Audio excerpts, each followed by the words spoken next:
ಚಿತ್ರದಿಂದ ಅಮ್ಮ ನಿನ್ನ ತೋಳಿನಲ್ಲಿ, ಸಾಹಿತ್ಯ ಆರ್ ಎನ್ ಜಯಗೋಪಾಲ್ ರವರು, ಸಂಗೀತ ಆರ್ ರತ್ನ, ಗಾಯಕರು ಸುಶೀಲಮ್ಮ.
ತೇಜಸ್ವಿನಿ ತುಂಬಾ ಚೆನ್ನಾಗಿ ಹಾಡಿದೆ.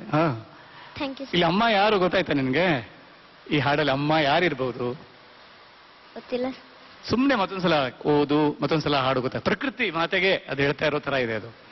ಅಂದ್ರೆ ಅಮ್ಮ ಅವರು ಹರಿಯು ನೀರಲ್ಲಿದೆ ಛಾಯೆ, ಆಮೇಲೆ ಗಾಳಿಯಲ್ಲಿದೆ ಛಾಯೆ, ಸಣ್ಣ ಸಣ್ಣ ಹೂವಿನಲ್ಲಿದೆ, ಚಿಟ್ಟೆಯಲ್ಲಿದೆ, ಇಡೀ ಪ್ರಕೃತಿನೇ ಅಮ್ಮ ಅಂದ್ಕೊಂಡು ಕೂಗ್ತಾ ಇದ್ದಾಳೆ ಅವಳು. ಆದ್ರೆ ಆ ಚಿತ್ರ ನೀವು ನೋಡಿಲ್ಲ, ಯಾಕಂದ್ರೆ ಬಹಳ ಹಳೆ ಚಿತ್ರ ಅದು. ಪುಟ್ಟಣ್ಣ ಕಣಗಾಲ್ ಅವ್ರದ್ದು, ಕಲ್ಪನಾ ಅಭಿನಯಿಸಿದ್ದು. ನಿನ್ನ ಪಾಲಕರಿಗೆಲ್ಲ ಗೊತ್ತಿರುತ್ತೆ ಅದು, ಅವರೆಲ್ಲ ನೋಡಿರ್ತಾರೆ ಆ ಚಿತ್ರಗಳನ್ನ. ಇಡೀ ಪ್ರಕೃತಿಯನ್ನೇ ತಾಯಿ ಅಂತ ಕೂಗಿ ಕರೆಯುವಂತ ಒಂದು ಹಾಡಿದು. ತುಂಬಾ ತುಂಬಾ ತುಂಬಾ ಚೆನ್ನಾಗಿ ಹಾಡಿದೆ. Thank you sir. ರತ್ನ ಅವರು ಹಿರಿಯ ಕಂಪೋಸರ್. ಅವರು ಜಾಸ್ತಿಯಾಗಿ ಪಿಕ್ಚರ್ಸ್ ಮಾಡಲಿಲ್ಲ, ಬಟ್ ಮಾಡಿದ್ದೆಲ್ಲ ಕೂಡ ಕನ್ನಡದಲ್ಲೇ ಮಾಡಿದ್ದಾರೆ. ಕೆಲವು ಪಿಕ್ಚರ್ಸ್ ಮಾಡಿದ್ರು ಕೂಡ ಅದರಲ್ಲಿ songs were very big hits those days, all his compositions. ಈಗ ಅವರು ಇಲ್ಲಿ ಬಂದು ನನ್ನನ್ನು ಭೇಟಿಯಾದರು. ಬಂದು ಅವರೊಂದು ಸಂಗೀತದ ಶಾಲೆ